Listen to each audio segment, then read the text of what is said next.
놀라우신 주님, 우리를 그와 같이 버려두지 아니하시는 주님, 우리는 매냥 주님께로부터 벗어나고 자기 뜻대로 행하며 하나님으로부터 멀어지는 것을 더 좋아하는 그런 사람임에도 불구하고 주님께서 오래 참으시고 기다리시는 그 은혜로 말미암아 계속해서 주의 백성으로 살게 하시는 것을 주님 감사드리옵나이다.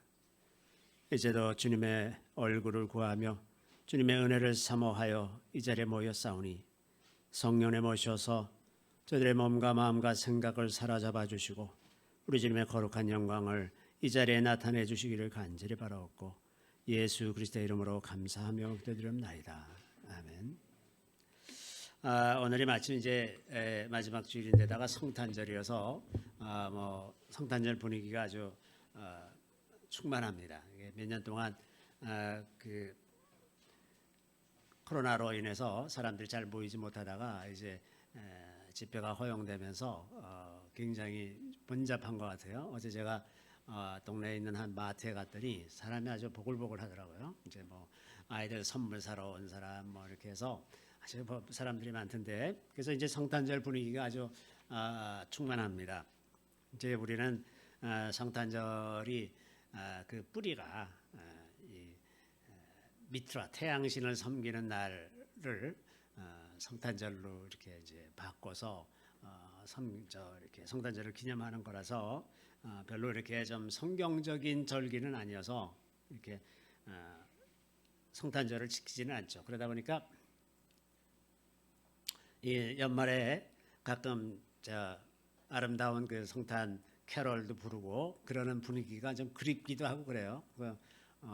그래서 느닷없이 한여름에도 막 캐롤을 부르게 되고 이제 그렇게 되는데 그 좀 아쉬운 점은 좀 있긴 있어요.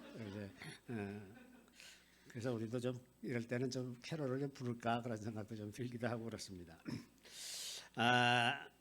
어쨌든 이제 우리가 이 거대한 흐름, 오랫동안 2000년 동안 만들어진 그 전통을 거스르고 싶은 생각은 전혀 없지만 그렇다고 해서 이 뿌리가 좀 잘못된 것을 알면서도 계속 똑같은 방식으로 지킨다는 것도 좀 별로 이렇게 내키지를 않아서 이제 그러고 있는데, 마침 이제 지금이 유대력으로 수전절입니다. 수전절. 지난 월요일부터 내일까지 8일 동안 이제 수전절로 지키게 되는데, 이 수전절은 이제 그 모세가 기록한 7대 절기에는 들어가지 않지만 수전절은 이제 불임절과 더불어 유대 역사에서 절기로 만들어진 것 중에 하나죠.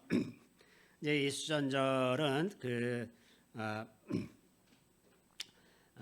이 성경에, 신약 성경에도 이제 수전절에 관한 내용이 기록되어 있는데, 이 말씀이 이제 요한복음 10장 22절에서 30절 말씀에 이제 있는 내용을 잠깐 저희가 좀 같이 읽고서 이 말씀으로 가지고 오늘 말씀을 나누고자 합니다. 우리 다 같이 한번 읽어보겠습니다. 예루살렘에 수전절이 이르니 때는 겨울이라. 예수께서 성전한 솔로몬 행각에서 권하시니 유대인들이 애워싸고 이르되 당신이 언제까지나 우리 마음을 의욕하게 하려 하나이까. 그리스도이면 밝히 말씀하소서 하니 예수께서 대답하시되 내가 너에게 말하였으되 믿지 아니하는도다. 내가 내 아버지의 이름으로 행하는 일들이 나를 증거하는 것이거늘 너희가 내 양이 아니므로 믿지 아니하는도다. 내 양은 내 음성을 들으며 나는 그들을 알며 그들은 나를 따르느니라. 내가 그들에게 영생을 주노니 영원히 멸망하지 아니할 것이요 또 그들을 내 손에서 빼앗을 자가 없느니라. 그들을 주신 내 아버지는 만물보다 크심에 아무도 아버지 손에서 빼앗을 수 없느니라. 나와 아버지는 하나이니라 하신대. 저는 이 말씀으로 임마누엘의 계절이라는 제목으로 좀 말씀을 나누려고 합니다. 오늘 이제 22절에 있는 것처럼 수전절, 예루살렘의 수전절이 이르니 예수께서 성전에 가셨어요. 수전절을 지키러 가신 거죠. 그러니까 예수님이 보통 그 예루살렘에 올라가실 거는 되게 절기 때 올라가셨어요. 그래서 아무 때나 예루살렘에 계시지를 않았기 때문에 그런 배경으로 보건대는 수전절을 지키기 위해서 예수님이 올라가신 거죠. 이 수전절은 이제 한자로 성전을 보수한 절기 이런 뜻이 됩니다. 수전절. 그리고 이제 히브리어로는 하누카라고 얘기하는데 우리나라에서는 뭐 수전절에 대한 거를 그렇게 심각하게 생각하지 않지만 전 세계에 유대인들이 많이 사는 그런 나라에서는 모든 나라들마다 다 그 나라의 지도자들이 수전절을 축하해주고 그럽니다. 그래서 이번에도 유대 랍비들이 뭐 미국에서는 바이든 대통령의 초청을 받아서 백악관에 가서 이렇게 수전절을 기념하는 그런 행사를 했어요. 그게 이제 미국뿐만 아니라 서구 여러 나라에서도 이 수전절에 대해서 그걸 인정하고 이렇게 축하해주고 기념하는 그런 때죠. 수전절은 이제 지금의 유대인들이 알렉산더 대왕의 점령당하면서 생겨난 셀루쿠스 왕조의 지배를 받던 때 일어난 일입니다. 그때 셀루쿠스 왕조, 셀루쿠스 안티오코스 에피파네스 4세라는 인물이 이제 그 당시에 그 지역을 통치하고 있었는데 이 사람이 이 이스라엘을 헬레화하고자 해서 모든 유대인이 섬기는 신을 이제 배척하고 헬라의 신들을 섬기도록 자기네 왕을 섬기도록 이렇게 이제 강요하는 동화 정책을 강력하게 펼친 거죠. 그래서 이제 예루살렘 성전에서 하나님께 드리는 제사를 폐지하고 자기 신들에게 그 성전에서 이제 제사를 드리고 심지어는 이제 하나님을 모독하기 위해서 거기에 그 돼지 같은 불결한 짐승으로 제사를 드리고 이렇게 해서 유대인들의 격분을 이제 불러일으켰죠. 그때 이제 그랬을 뿐만 아니라 예루살렘 성전에서뿐만 아니라 전국 곳곳에다 헬라의 신들을 신상을 만들어 놓고 유대인들에게 그 신상에 절하기를 강요를 했었어요. 그러다가 이제 에딤이라고 하는 동네에서 BC 167년에 마띠아라는 사람이 그 우상에게 절하라는 것을 요구받았을 때 이 절을 하면 이제 이 사람이 좀 유력한 가문이니까 회유를 한 거예요. 이렇게 금강은을 주고 이렇게 잘 대우해 줄 테니 너 가서 좀 절 좀 해라. 그러면 니네 그 동네 사람들이 같이 이렇게 할 거 아니냐. 이렇게 해서 이제 마띠아라는 사람을 회유를 했는데 이 사람이 아주 강력하게 나는 하나님을 섬기고 우상에게 절하지 않겠다. 그래가지고 이제 그걸 거부했을 뿐만 아니라 그때 왔던 그 왕의 사신을 거기서 죽이게 됩니다. 그래서 이제 반란이 일어나기 시작한 거예요. 그래서 마띠아가 그 군사력으로는 도저히 비교가 안 되는 소수였지만 그 소수의 그 의용군 있죠. 말하자면 서로 이제 다 전쟁에 나선 유대인들을 거느리고 게릴라전 같이 전쟁을 해가지고 아주 여러 차례 많이 이기고 했습니다. 그랬다가 또 이제 밀려났다가 또 뭐 다시 일어나서 또 하고 그래서 전장과 화평을 계속 반복하고 그러다가 마띠아가 죽고 그 다음에 이제 그 아들 요나단이라는 사람이 이제 지도자가 돼서 이 저항을 이끌었는데 이 요나단은 굉장히 탁월한 외교가여서 이 사람이 굉장히 능수능란하게 이제 잘 상황을 관리하면서 이제 이끌어 갔었어요. 그리고 또 요나단이 죽은 다음에는 또 다른 아들인 시몬이라는 사람이 이제 또 지도자가 됐는데 그 당시에 이제 이렇게 압제를 받는 상황이 되다 보니 그 유대인 사회가 여러 갈래로 다 분열이 된 거죠. 어떤 사람들은 이방인의 지배를 받아도 된다. 왜냐하면 하나님께서 왕이 있는 것을 좋아하지 않으셨지 않았느냐. 사울이 왕이 될 때에도 사무엘을 통해서 너희가 내가 왕이 되는 것을 거절하는도다. 그러면서 하나님이 섭섭해하지 않았느냐. 그런 사고방식을 가진 하시디즘의 근본주의자들이 유대인 근본주의자들이 그 당시에도 있었고 지금도 있죠. 지금도 이런 유대인들은 유대인 국가 이스라엘을 세우는 것 자체를 맨 처음부터 반대했었어요. 1948년에. 그래서 그 사람들에게 어떤 특별한 권한을 주고 나서 합의를 해서야 겨우 이제 이스라엘 독립에 찬성하고 그랬던 적이 있었는데 최근에도 이제 그런 거죠. 그 당시에도 지배를 받으면 어떠냐? 우리는 지배를 받는다고 해도 하나님이 계속 우리 하나님이시다. 이렇게 주장하는 사람이 있고 어떤 사람은 무장투쟁해서 이걸 쫓아내고 우리가 이겨야 된다라고 주장하는 사람도 있고 그 여러 갈래의 사람들이 있기 때문에 그 사람들 사이에 이제 갈등이 많이 생기고 그러는데 이 시몬이라는 아들이 기가 막힌 정치력으로 그 파벌을 규합하는 데 성공을 합니다. 그러면서 이제 그 셀루쿠스 왕조에 대항해서 자꾸 싸우다 보니 셀루쿠스 왕조도 자꾸 피폐해져 가고 이제 또 다른 경제적인 어려움도 있고 그래가지고 그런 혼란한 가운데 마침내 25년 만에 독립을 쟁취하게 됩니다. 그렇게 해서 이제 하스모니아 왕조라는 유대인 왕조가 세워져서 그 후에 79년간인가 독립국가로 남아있게 되죠. 그 후에 이제 로마의 지배를 받게 됩니다.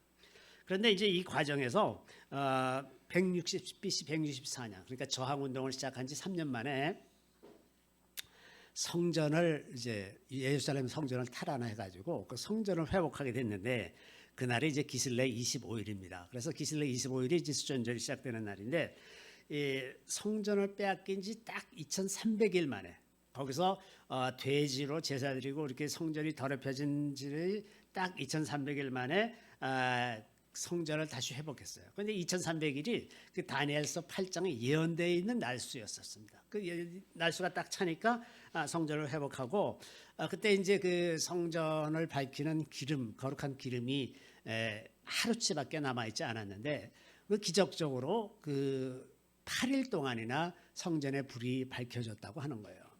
그래서 그 8일을 기념해서 이 수전절을 8일 동안 지킵니다. 그리고 수전절을 빛의 절기다라고 말을 하게 된 그 연유가 이 성결한 기름 하루치밖에 없었는데 그게 8일 같다. 그래서 빛의 절기라고 이렇게 표현을 합니다. 그래서 이제 우리가 그 성전에 모세 식양대로 지은 메노라는 이 가지가 7개지만 이 수전절에 그 장치하는 이 메노라는 이게 9개죠. 가운데 줄기는 원래부터 있었던 빛이고 이 8개는 이제 좌우 4개씩 해서 8개는 이 8일을 기념하는 거죠. 그래서 이 수전절의 메노라는 가지가 9개짜리죠. 이렇게 해서 이제 이게 수전절이 그 오늘날까지 유대인들이 지키는 계절이 됐는데 이 수전절이라고 하는 의미가 이제 사람들이 공통적으로 얘기하는 것은 가장 깊은 암흑의 시기. 그 안티오코스 에피파네스 4세가 정말 아주 극단적인 그 헬레니즘 정책을 이용해서 유대인들의 신앙을 그리고 역사를 말살하려고 했던 그 가장 어두웠던 시기에 빛으로 임하신 주님을 생각하는 그런 계절이라고 볼 수가 있습니다. 그래서 이제 이게 수전절이 생겨난 것을 배경을 다시 좀 살펴보면은 우선 표면적으로 가시적으로 성전이 회파되고 아주 그 더러워진 완전히 거기서 이제 그 돼지 같은 짐승으로 제사를 드림으로써 성전이 아주 더러워져서 유대인들이 격분하게 된 이 배경이 이제 제일 중요한 배경이겠죠. 그래서 이제 사람들이 그걸 보고 너무 화가 나서 이제 죽기 살기로 덤비고 일어나게 된 겁니다. 그래서 그 외향적으로 드러난 것이 유대인들을 각성시킨 것, 그 어둠 속에 있었다는 것을 각성시킨 그런 것이 이제 수전절의 기념일 될 텐데 우리가 이것을 다른 각도에서 생각해 보면 성전은 성경에서 예수 그리스도를 상징하는 거죠. 그래서 예수님도 자기가 성전이라고 말씀하셨어요. 그리고 이제 성전의 그 구성도 성소를 통해서 지성소로 들어가는 그 구조로 되어 있지 않습니까? 그것이 이제 그 성소가 예수 그리스도죠. 그래서 예수 그리스도를 통해서만 아버지 하나님이 계신 지성소로 들어갈 수가 있다는 걸 얘기하고 그 성소 안에 있는 촛대와 떡상과 향단, 이 세 가지가 예수님께서 우리를 위해서 하시는 일이라는 겁니다. 우리에게 빛이 되어주시고 우리의 생명의 떡이 되어주시고 우리를 위해서 중보하시는 분, 그래서 그분을 통해서만 지성소에 계신 하나님께로 나아가게 되는 건데, 그런 의미에서 볼 때는 이 수전절, 그 성전을 회복했다고 하는 것은 예수 그리스도를 회복하는 것으로 생각할 수밖에 없는 거죠. 그러니까 본질은 이때 예수님을 우리 마음속에 회복하는 것, 그것이 되어야 하는 거죠. 그래서 비록 마카비의 반란에 의해서 하스모니안 왕조가 세워지고 그 예루살렘 성전을 회복했다, 그래서 그걸 수전절로 지킨다고 하더라도 그들이 온전히 예수 그리스도를 주로 모시기 전까지는 온전한 수전절이라고 말할 수가 없는 겁니다. 그러니까 수전절은 어차피 예수 그리스도가 회복되는 그때를 기다리는 하나의 작은 맛보기와 같은 사건들을 이 땅에서 기념하는 것이지, 궁극적인 수전절은 예수님이 유대인의 왕이 되는 그날이 되어야만 비로소 온전한 수전절이 될 거라고 생각을 합니다. 그런 의미에서 본다면 이제 이 시즌을 그 성탄절로 지키는 것도, 성탄절의 핵심이 임마누엘 아니겠습니까? 임마누엘. 예수님께서 우리에게 오셔서 우리의 죄를 사해 주시고 이러는 측면도 이제 물론 그 사역에 있어서 핵심적으로 중요한 것이지만, 하나님께서 예수 그리스도를 이 땅에 보내신 거의 핵심은 주님이 우리와 함께 계신다는 거죠. 함께 계시는 겁니다. 저 멀리 우리가 닿을 수 없는 저 하늘에 계신 것이 아니라 우리 가까이 와 계신, 우리 가까이 우리가 만지고 같이 말하고 같이 식사할 수 있는 그런 하나님으로 오신 것, 그것을 기념하는 것이 아마 성탄절의 핵심이 아닐까. 그렇다고 한다면 성전이 회복되는 수전절의 그런 개념과 예수 그리스도가 이 땅에 오셔서 우리와 함께 하시는 것, 이것이 결국은 같은 것이다. 성전을 회복하는 것은 우리 가운데 계신 주님이 회복되는 것이고, 또 임마누엘 하시는 것은 주님이 우리와 함께 계시는 것. 그러니까 이 둘은 만날 수밖에 없다고 하는 겁니다. 그럼에도 불구하고 이 수전절에 예수님께서 예루살렘에 올라가셨더니 사람들이 그들이 그렇게 기다리고 그 성전의 본질이 되신 예수 그리스도가 그 옆에 계신데 알아보지 못하는 거예요. 이것이 이제 답답한 일입니다. 그래서 오늘 본문의 24절에 보면 당신이 언제까지나 우리 마음을 의역하게 하려 하나이까, 그리스도이면 밝히 말씀하소서. 바로 성전도 옆에 있고 예수 그리스도도 옆에 계시는데 알지를 못하는 겁니다. 언제까지 우리 마음을 의혹하게 하려 하니까. 당신이 그리스도이면, 당신이 메시아면 얘기하세요. 제발 얘기 좀 해주세요. 그 예수님이 내가 얼마나 많이 얘기했는데 내가 또 그러느냐. 그러면서 내가 너희들에게 영생을 준다. 내가 너희들에게 영생을 주는 메시아다. 이렇게 아주 분명하게 말씀하지 않으십니까? 그러면서 이제 나와 아버지는 하나다. 내가 너에게 영생을 주면 그것을 빼앗을 수 있는 사람이 아무도 없다. 나와 아버지는 하나다. 그랬더니 유대인들이 더 발끈해서 예수를 돌로 쳐서 죽이려고 하죠. 그러니까 내가 무슨 일을 했길래 너희들이 그러느냐. 그러면서 예수님이 유대인들에게 이때 이렇게 얘기하셨어요. 내가 행하거든 나를 믿지 아니할지라도 그 일을 믿으라. 내가 행한 일을 보면 알지 않겠느냐. 나를 못 믿겠으면 내가 한 일을 봐라. 소경이 눈을 뜨고 앉은 뱅이가 일어나고 가난한 자에게 복음을 전하는 이 일이 메시아에 대해서 예언한 얘기가 아니냐. 그 일이 나를 통해서 지금 이루어지고 있지 않냐. 그러면 그 일을 보고서는 믿을 것 아니냐. 왜? 이 일은 너희들 눈앞에서 일어나지 않았느냐 말이지. 그러면 너희가 아버지께서 내 안에 계시고 내가 아버지 안에 있음을 깨달아 알리라. 그랬더니 그들이 다시 예수를 잡고자 하였으나 그 손에서 벗어나 나가시니라.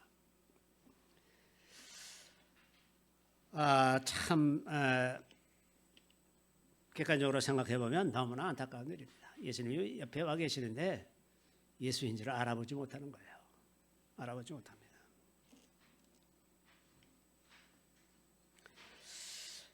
이런 일들이 오늘날 우리 안에도 있지 않을까? 오늘날 교회 안에도 계속해서 예수가 옆에 계시나 알지 못하는 그런 상황이 이어지고 있지 않을까? 2000년 전에 그랬던 것처럼 지금도 그런 일이 있지 않을까? 이런 생각이 듭니다.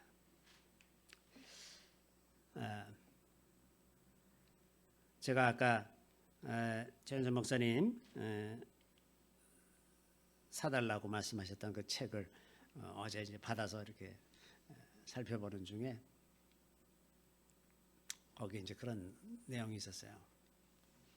그 서문을 잠깐 읽었는데 아마 예수님께서 기도 중에 그 저자 박영희 목사님에게 나는 너무 외롭다라고 말씀하셨던 것 같아요. 예수님이 너무 외롭다.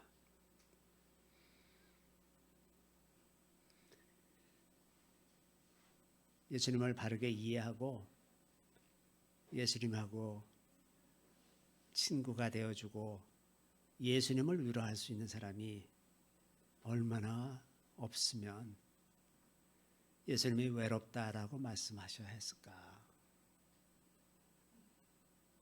그런 생각이 듭니다. 우리가 다 임마누엘을 구하고 주님이 우리와 함께 계신다 그래서 기뻐하고 감사하고 아름다운 노래들을 부르고 찬양하고 이런 일들을 많이 하고 그러는데 과연 몇이나 예수님 편에서 예수님 마음에 위로와 소망을 주고 예수님도 함께 즐거워하는 그러한 친구가 되어주는 사람이 과연 몇이나 있을까? 예수님을 이해하고 그를 위해서 헌신할 사람은 몇이나 될까? 이런 생각이 참 많이 듭니다. 그래서 유대인들이나 또 그리스도인들이나 수전절을 지키는 유대인들이나 이 성탄절을 지키는 그리스도인들이나 그들 가운데 하나님으로부터 받은 복으로 인해서 기뻐하고 감사하는 그런 사람들은 참 많지만 주님의 친구가 되어주는 사람, 주님의 마음을, 그 아픈 마음을 이해하고 받아주는 사람, 주님의 마음에 공감하는 사람, 고통도 함께 기쁨도 함께 나누려고 주님의 편에 서는 사람, 이런 사람들은 몇이나 될까 그런 생각을 해봅니다. 그래서 이런 임마누엘의 계절에 우리가 한 해를 이제 다시 돌아보면서 우리는 정말 금년 한 해 주님과 얼마나 친해졌을까? 조금 더 한 발짝이라도 더 주님께 가까이 가서 우리가 인생에서 추구하는 여러 가지 일들 혹은 여러 가지 평안이나 복이나 건강이나 물질이나 그런 것을 다 잊어버리고 그냥 다만 주님과만 함께 있기를 기뻐하고 주님을 누리고 즐거워하는 그런 시간을 우리가 얼마나 가졌을까? 좀 생각을 하고 결국은 모든 능력과 모든 복은 주님과의 친밀감에서 온다는 생각을 좀 하면 좋겠습니다. 그래서 이런 관점에서 우리의 삶을 다시 한번 조망해 보면서 금년 한 해 우리가 계속해서 믿음으로 달려올 수 있도록 지켜주신 하나님께 감사하면서 우리에게 조금이라도 부족한 부분이 있었더라면 그것을 위해서 좀 기도하고 주님의 마음을 좀 더 잘 이해하는 사람으로 거듭나게 해달라고 기도하는 그런 시간이 되었으면 합니다. 정말 주님과 좀 친해졌으면 좋겠어요. 정말 주님의 마음을 시원하게 해드리는 그런 사람, 주님을 외롭지 않게 해드리는 그런 사람이 되었으면 합니다. 많은 사람이 필요한 것이 아니라 소수라도 그런 사람들이 있으면 하나님이 참 기뻐하시지 않을까요? 제가 예전에 어떤 분이 침묵기도 가서 저에 대해서 기도를 할 때 이렇게 표현하더래요. 그는 몇 안 되는 내 친구 중에 하나다. 그래서 저는 그 말이 처음에 믿어지지가 않았어요. 몇 안 된다니 무지 많겠지 설마. 몇 안 된다는 표현이 믿어지지가 않았는데 살다 보니까 정말 몇 안 되겠구나. 그런 생각이 점점 많아집니다. 정말 주님은 친구가 별로 없겠구나. 예전에 이제 어떤 그 영성에 관한 책을 읽다가 어떤 그 영성가, 중세에 굉장히 유명한 영성가가 한 사람이 있었는데 그 사람이 이제 마차를 타고 가다가 길에서 떨어져갖고 낭떠러지 이렇게 길 밑으로 떨어져서 가지고 이제 마차가 꼬꾸라져 가지고 이제 다쳤어요. 그랬더니 그 사람이 그 길 위로 올라와서 하늘에다 대고 손가락질하면서 막 소리 지르더래요. 어떻게 주님 자기 친구를 이렇게 대하는 법이 어딨냐 그러면서 그러니까 친구가 없죠. 그렇게 소리 지르더라고. 그러는데 그런 이야기를 읽을 때는 그것이 참 좀 낯설었는데 지나면서 점점 지나면서 그렇겠구나. 주님 참 외로우시겠다. 그런 생각을 많이 하게 됩니다. 자, 우리가 이 금년의 마지막 치유 집회 이 시간에 주님과 좀 더 친밀한 사람이 되도록 기도하는 이 시간이 되었으면 합니다. 우리 다 같이 통성으로 기도하겠습니다. 오, 놀라우신 주님, 놀라우신 주님. 주님, 우리는 우리에게 결핍이 있는 그것을 가지고 평생 주님 앞에 이거 달라 저거 달라 이렇게 해달라 저렇게 해달라 이렇게 호소하면서 지내왔지만 주님에게 있는 결핍에 대해서는 생각해 본 적이 없습니다. 주님이 얼마나 외로우셨으며 사람들이 계속해서 오해하고 알지 못하고 깨닫지 못하고 믿지 못하고 그런 상황을 주님께서는 얼마나 오랫동안 견디며 그러한 사람들을 계속 사랑하며 용납하며 지내왔습니까? 우리는 한 사람이 내게 그렇게 한 일도 섭섭해서 평생 우리의 기억에서 지우지를 못하는데 주님은 수천 년 동안 수많은 사람들에게서 그러한 대접을 받으면서 마음의 깊은 상처들을 쌓고 또 쌓고 그 얼마나 많은 상처들을 안고 주님이 살고 계십니까? 우리는 우리가 받은 상처만 생각했지 주님이 받을 상처에 대해서 우리가 주님께 남겨놓은 그 깊은 자국의 상처들 그것을 생각해 보지 않았습니다. 주님, 이제 금년을 마무리하면서 주님께 남겨놓은 상처들 저희가 주님의 마음을 아프게 해서 깊이 새겨놓은 상처들 주님이 아무리 말씀하셔도 믿지 아니하고 약속하셨어도 믿지 아니하고 눈앞에 보이게 해주셔도 부인하고 얼마나 주님의 마음을 아프게 했는지 우리가 알 수가 없습니다. 두려워하지 말라 하였으나 두려움에 사로잡혀 살았고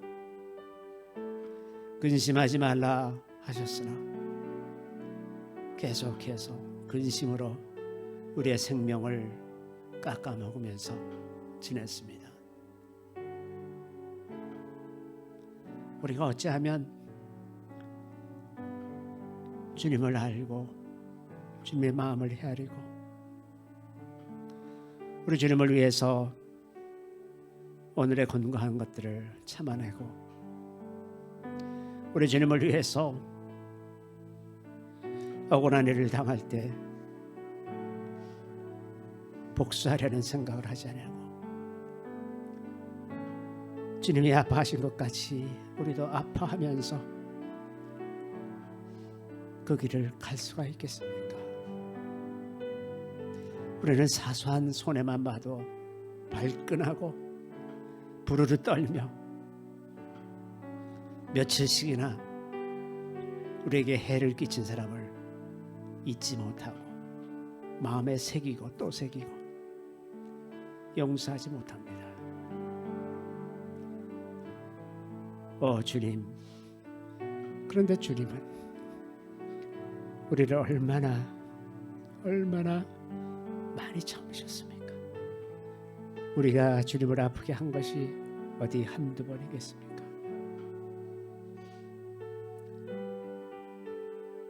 주님, 우리의 완악한 마음, 예수님과 함께 있으면서도 메시아로 알아보지 못한 2000년 전의 유대인들처럼 주님이 늘 곁에 계셔도 주님께서 우리에게 여러 가지 많은 아름다운 일을 행하셔도 그것으로 족하다 하지 못하고 더 다오 내게 이것이 필요하다, 내게 저것이 필요하다, 이것도 해결해 주시고 저것도 해결해 달라, 그러면서 지내온 세월들을 용서해 주시기를 원합니다.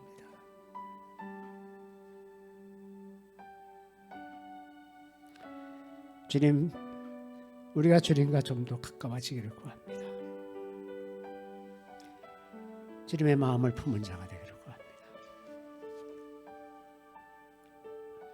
주님께서 저에 대해서 또 저희 이웃들에 대해서 오래 참으시고 용납하심 같이 저희도 그런 사람이 되기를 구합니다.